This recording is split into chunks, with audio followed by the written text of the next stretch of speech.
Good evening, ladies and gentlemen, and welcome to today's edition of Viewpoint. I know you would be surprised to have me sit on the anchor seat on behalf of my colleague, Vanessa, who is unavoidably absent. I believe she would be joining us in the subsequent editions of the program. But all the same, because you are there, we can't not let the day go by. That is why today, in today's edition, we may have it out of the normal, as it is not always, having a guest and another person in the house. So today, we'll be discussing with someone out of the country, talking about issues related to the internet. We know the internet is something that none of us can struggle now to bypass. It is part and parcel of us. So we just have to talk about it. And in today's edition of the program, we'll be looking at internet-related issues, such as regulation of internet and control of content of the internet that we have. So we'll be talking to a senior university lecturer, Dr. Gideon Mbidzenye. Gideon is on the line to Sweden. Good evening, Doctor, and thank you for accepting our interview to talk with us today. Good evening, Vanessa. Thank you a lot for inviting me, and it's a pleasure, as usual, to be with you today. Let me start first by expressing my sincere concerns and condolences to the challenges that are facing a lot of the people in the northwest and southwest regions, and hopefully things would get better as the days go by. Yes, as you mentioned, Mr. Venatius, the internet is one of those, has become one of those fundamental elements or fabrics of our society today. And yes, I totally agree with you. I'm looking forward to the opportunity to discuss my opinions about the internet with you. Thank you, Doctor, for being there.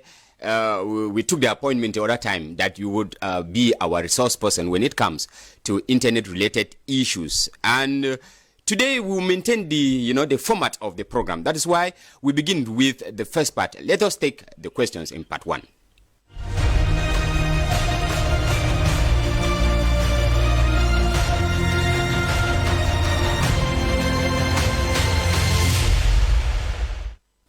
We begin part one of this edition with these questions. Doctor, I am with you. Should internet be regulated? If so, by who? If not, why? Your opinion? Yes, this is a very good question, and this is not the first time this question is coming up, and it's as many other issues as you will understand with me, Mr. Mange Venatius. This is not a simple yes or a simple no. And why do I say so? It depends on what you mean by regulation. It depends on what you, and even if you want the internet to be regulated, it depends on how you do it. So do we want some form of control on the internet? Yes, for sure. We want it to be controlled. Then this answer will ultimately depend on how should this be done? Is this achievable, and by who? Doctor, we take that yes for question one. We take over question two, which is, should anyone be accountable for internet content that we have? Yes, again, and here there is a lot we can learn from if we look back in terms of information production and consumption, which is one of the oldest elements or core fabrics of the human society. Yes, there should be some responsibility for what is being produced, and there should be some responsibility for who is distributing it. Thank you. So, yes. Doctor, these are the two questions that we will be talking for those number of minutes ahead of us. So we take the second part, which would be the discussion on these topics.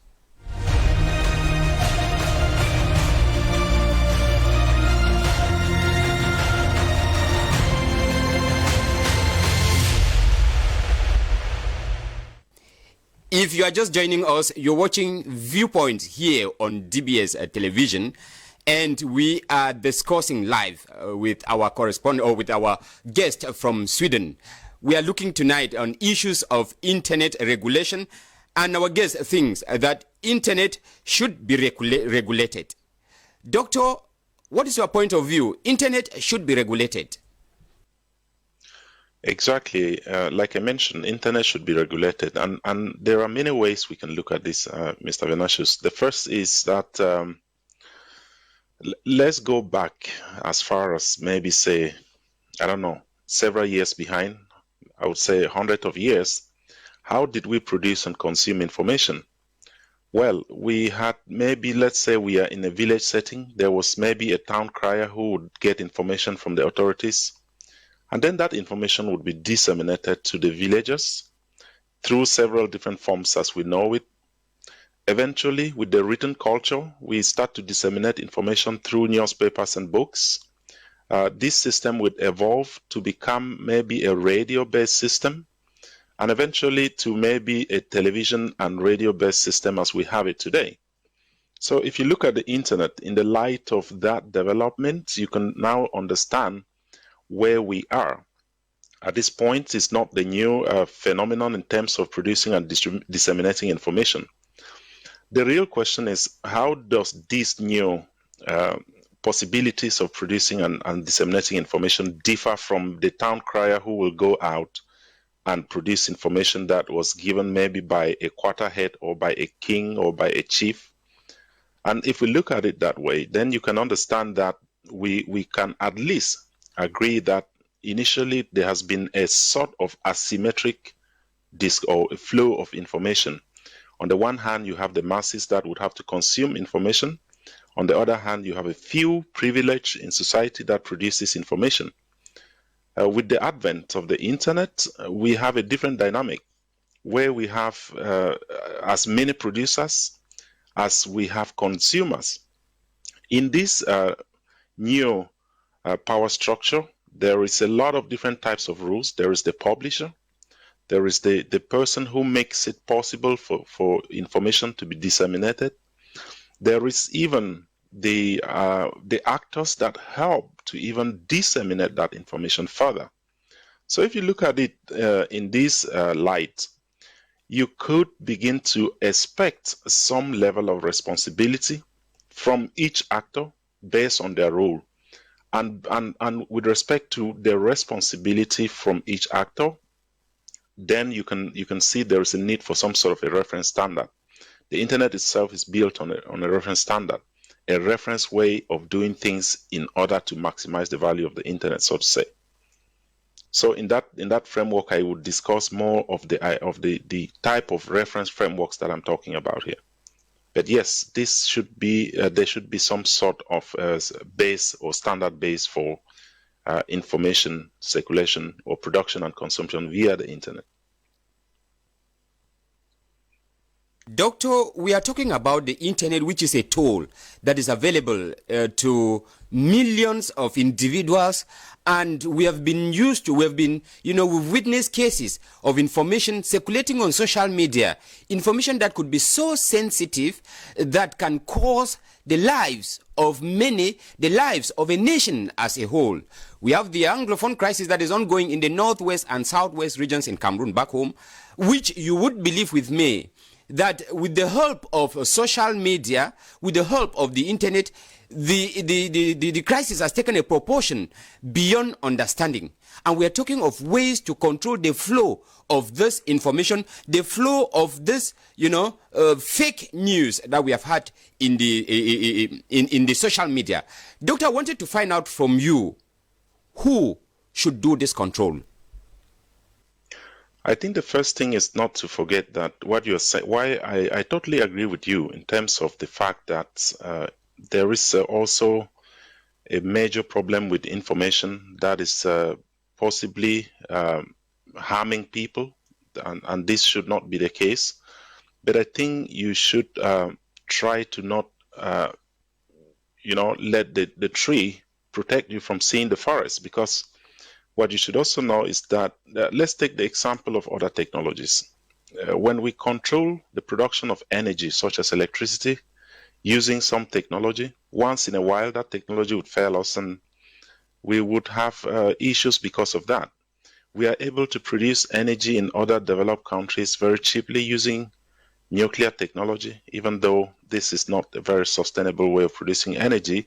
But still, the point I'm trying to make here is that there is a positive and a negative. And once when we try to look at the internet, we shouldn't also forget that we need to balance those unwanted effects with the wanted effects, and then we can be able to make the case for whether we should regulate and for how much we should regulate and who should do it. And looking at the second question that you're asking, should we regulate the internet? Obviously, there is a need for regulating the internet. If you can characterize the way the internet has developed so far, that it has, for the first, taken a lot of people, and I mean government and individuals as well, unaware. For the second, we have practiced several models where we try to control, or at least attempt to control the contents. Some has been successful, some has been less successful. Now, to discuss about who should control the internet or who should regulate the internet, I think that question should also come with how should that even be done, if it's possible. If you think of the world or the countries in the world as separate entities with some sort of, you say, independence, where each country set up their rules, geopolitical structures that govern the country, then you can begin to ask yourself the question of how are these countries similar with respect to the set of rules that are in place? And of course, the answer is that there is as many differences as there are countries. So each country, what is allowed in each country is not allowed in another country. So the laws and the regulations within one country do not necessarily agree with the regulations with another country. One first challenge with the internet is that it transcends these national boundaries. Because it transcends these national boundaries, then the first question you would ask is, should politicians be allowed to regulate? And if they are, according to which country's standard? Which country's standard is right and which country's standard is wrong? Maybe that makes it difficult to think of it in that way. Should we then allow the providers, the service providers to regulate? If they should regulate, which country's laws should they follow? So there is an issue as well with respect to how should this be achieved. And of course, over time, there has been various approaches to actually try to regulate the internet. And in the US, I probably think you've heard of Section 230 that has been talked about quite a lot lately, which basically says that if I am an internet service provider, I'm protected from the contents of what is being produced on the internet on my service, or how the content is being distributed. In other words, I cannot be held responsible for any information is provided on the internet, on a service or on a platform that I've made available as an internet service provider. Of course, I cannot be held responsible for that kind of content, because there are two sides to it. The one side is that if you start to hold internet service providers accountable or responsible for the content of what they produce, the immediate effect of that could be that they would then maybe have to put some filters, which would then have to control such that the only information that is allowed would be what they think that cannot make them liable, or that at least is safe from their own point of view. Ultimately, what will happen is that you would have a very strong censorship of what should be on the internet. For many people, that would mark the end of the internet as we know it, because innovation and every other thing else would become difficult. And if this internet service provider is going to filter information, he would need to put in some filters. How would those filters be implemented depending on even where they are within the same country? So as you can see, it becomes a very complex problem. Compare this now with, for example, book publishing. publishers facilitate the production of a book, should publishers be held accountable for the content of the book, or should the authors be held accountable for the content of the book? This is the same kind of a situation that we are. If you compare this to the initial analogy that I made, there is a set of people that produce information and a set of people that consumes the information. For the internet, we find ourselves in a many-to-many relationship. Obviously, that makes the aspect of regulation very difficult. This is compared to previous information models, which are like few journalists or few writers or few authorities produce information, and the rest of the society consumes that information. So that is a very big challenge, and a discussion that is actually still ongoing, both in Europe, in Asia, and in the US, where they have tried several different models or ongoing trials actually on how to control the contents of the internet. Thank you, Doctor. We from what you are saying, we're getting that if we have to take the control of of this internet, left it in the hands of politicians, it would be a bit complicated because different countries have different laws, and to control them, which law are we going to use? And if you take the internet provider, the service provider, those in charge of these platforms, they go beyond various territorial boundaries. So which territory, which laws pertaining to which countries would be used in controlling the content of the internet? And we will take the individual who produce the content that we have on the internet. Doctor, we understand that when we talk about the content of the internet, manipulation of the content, that is just basically the function of journalists. And you remember, journalists, these are those who have the information, treat the information. That is what makes them different from any other internet user, the treatment that we give to the information that we have. But in our social media, you would realize that hate speech has been one of the factors that has been fueling, all forms of division, fueling all forms of, war, perhaps across continents, across countries, across individuals, across tribes. So, in this case, what about the person producing the content? Can he, because you made an analogy of the author and the publisher. Now, the author in this case is the person producing the information. Is there any way that we can talk to them to be able to control, to kind of regulate, the information they send out for consumption in the social media? That's a very good way of thinking about it, but I would look at it from three perspectives. The first one is, as you say, the provider of the information. Already at that point, there is a major conflicting issue that you have to deal with. There is freedom of speech. Many countries talk about that. I have the freedom to say whatever I want. Well, that freedom might be limited when what you say start to harm somebody. Now, we have to separate that production from the distribution process. That you have the freedom to say what you want gives you the freedom to spread what you want. Freedom of spread, as they call it. That is something separate. While people might have their freedom of speeches, while people might have the freedom to say whatever they want, we should not, and this is possibly maybe what I would come back to this, where the control point of the internet today is. We should not give them, I think, in my opinion, the freedom of spreading something that could ultimately harm somebody.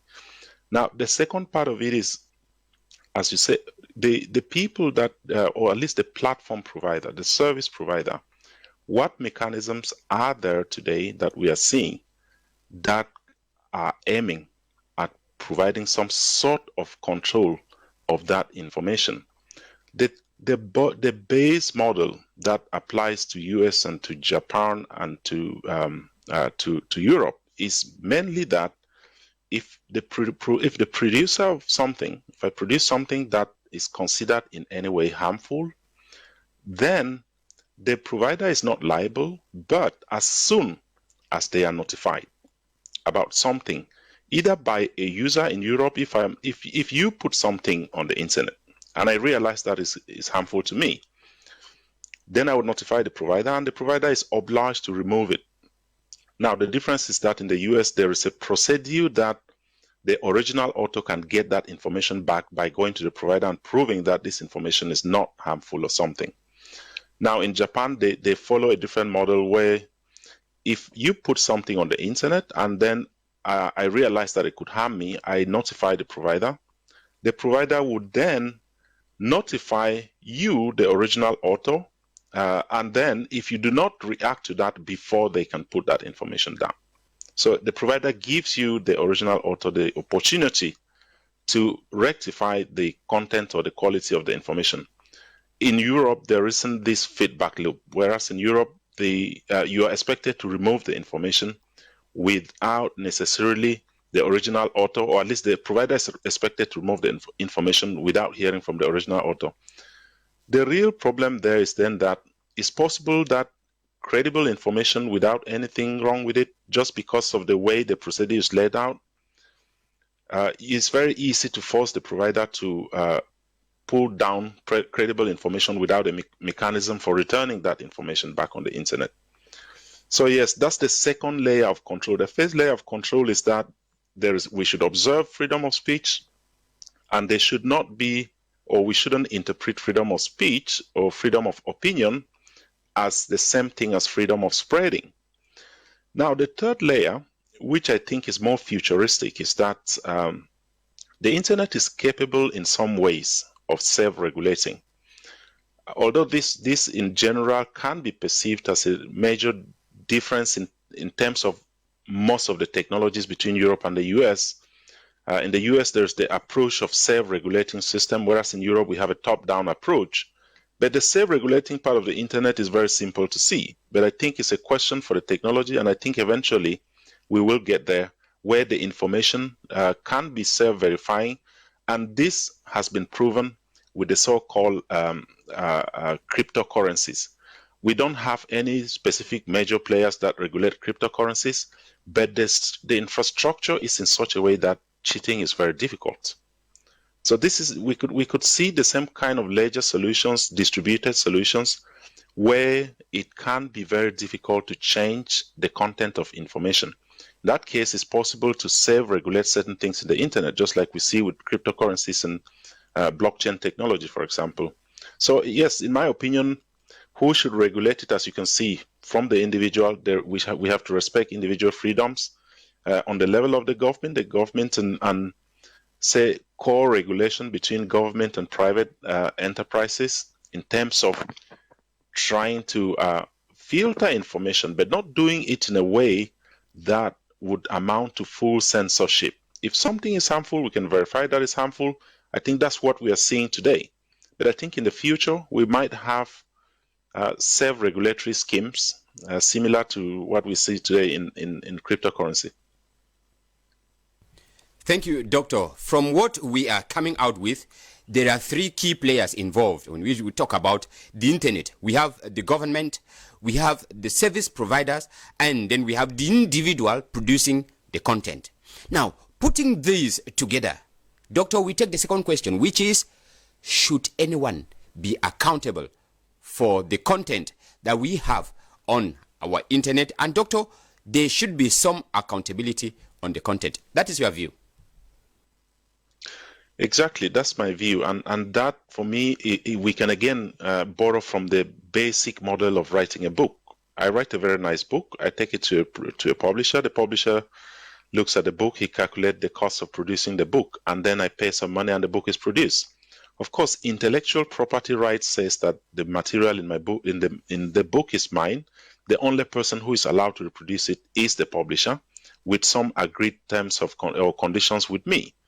Now, the question here, we should look, to make it very simple, if somebody read that book and committed suicide or did something terrible, and which is also the case with books. I mean, there are books that are also controversial. Who is responsible? Is it the person who read the book? Is it the writer of the book? Or is it the publisher of the book? And I think it's not an obvious answer. Maybe each one of these people have some responsibility. Should you expect a publisher to read, understand, and agree with the content of all books before they publish it?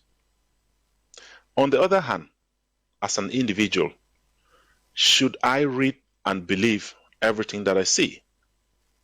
And of course, as a writer, should you write things and do not expect that there are consequences? We've seen lately examples that words have a lot of consequences. This is unfortunately some of the things that many people do not see. They just think, oh yes, I just said this, or maybe I put this on the internet, and so what? Yes, well, it has consequences because human beings would interpret the information there and they will take it, react to it in different ways. So if you transfer that analogy to the internet, then you have to have some shared responsibility as to who produces what they're producing, the original author, and this doesn't necessarily have to be negative. The positive part of it, this is music and even film production. Musicians produce a song, they expect to get some income or to get some financing from people enjoying their song. Now the song ends up in the internet and everybody have access to it for free. And there the question is then who should, is that good or bad? There's some level of responsibility for the person who is distributing it and the person who is also consuming it. For time constraint, we have to cut short our discussion at this very moment. Doctor, in less than a minute, if you were to talk to internet users, especially those back home, perhaps in Africa, where the control mechanism is that loose, in less than a minute, in 30 seconds, what would you tell them? Well, the simple thing about the internet will be that do not act on the internet as if you're invisible. If all of us were thinking that way, we would reduce the amount of what we may classify as misinformation on the internet. The problem is people think they're invisible, but you are not. For being there, do not act on the internet as if you were invisible. That would be our take-home message for tonight's edition of Viewpoint. While hoping that when we knock at your door, Doctor, you would be available. Ladies and gentlemen, we've come to the end of today's edition of Viewpoint. Programs continue here on DBS television. Immediately after this, it would be the primetime news with Cynthia Nguemo. Tomorrow would certainly be another day. Until then, goodbye.